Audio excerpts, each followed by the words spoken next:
గురుగారు ఓంకార నాదానుసంధానమౌ అని శంకరాభరణంలో ఒక పాట ఉంది. అందులో హరిపద కమలము అని ఒక పదప్రయోగం చేశారు. దాని అంతరార్థం ఏంటి? ఇది చాలా చిరపరిచితమైనటువంటి, చాలా ప్రసిద్ధి పొందినటువంటి గీతం. హృదయాల్లో చలన గీతం ఇది. చలనచిత్ర గీతమే కాదు, హృదయ చలన గీతం. ఓంకార నాదానికి అనుసంధానమైనటువంటిది శంకరాభరణం అని చెప్తూ, ఇందులో శంకరగళ నిగళము, శ్రీహరిపద కమలము, శంకరాభరణము అంటారు కవిగారు. దాని యొక్క అర్థం చూద్దాం. ఓంకారానికి కూడుకొని ఉన్నటువంటిది శంకరాభరణ రాగము, చాలా మంచిగా మేలు చేస్తుంది అని చెప్పడం అంతవరకు బాగానే ఉంది. ఓంకారనాదానుసంధానము గానము శంకరాభరణం అని చెప్తూ శంకరగళ నిగళము అన్నారు. అంటే శంకరుడి యొక్క మెడలో ఉన్నటువంటి ఒక హారము లాంటిది శంకరాభరణ రాగము. చాలా బాగుంది. ఎందుకనంటే హారాల్లో కంఠహారం చాలా గొప్పది కాబట్టి శంకరాభరణాన్ని కంఠంలో వేసుకునేటువంటి హారము, అందులోనూ శివుడి మెడలో వేసుకునేటువంటి హారము అన్నావు. చాలా బాగుంది. మెడ ప్లేస్ ఇచ్చావు, చాలా సంతోషం. మరి దాని వెంటనే ఏం చెప్తున్నారంటే శ్రీహరిపద కమలము అన్నారు.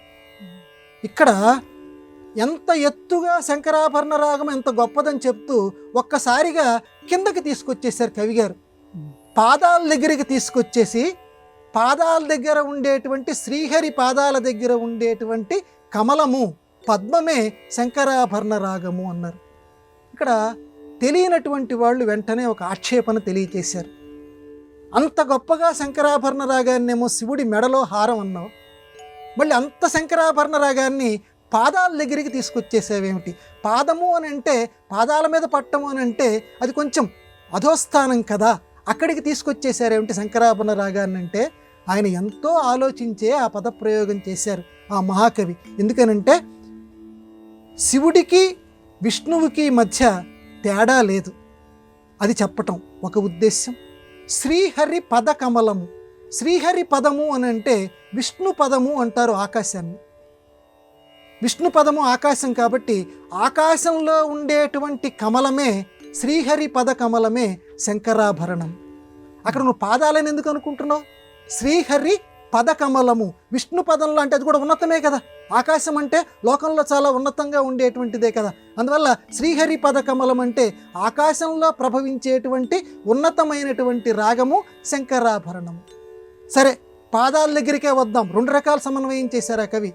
పాదాల దగ్గరనంటే పాదాలలోంచి శ్రీహరి పాదోద్భవ, పాదాల నుంచి ఉద్భవించింది గంగానది, పాదాల నుంచి పుట్టిందే కదా గంగానది. ఆ వామనావతారం ఎత్తినప్పుడు ఆయన పాదాల నుంచి గంగానది పుట్టింది కనుక గంగానది కంటే పవిత్రమైంది ఇంకోటేముంది? జిస్ దేశ్ మే గంగా బెహతీ హై మై ఉస్ దేశ్ కా వాసి హూ.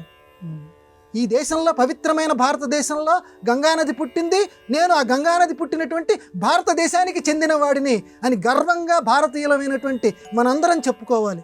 మరి అటువంటి పాదాలలో పుట్టినటువంటి గంగ దగ్గర శంకరాభరణ రాగం ఉంది.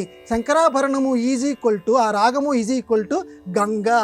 గంగ అంత పవిత్రమైందని కవిగారు చెప్పారు అని రెండు రకాల సమన్వయాలు చేశారు. అందువల్ల మహాకవుల యొక్క పదాల్లో తొందరపడి మనం ఒక నిర్ణయానికి రాకూడదు.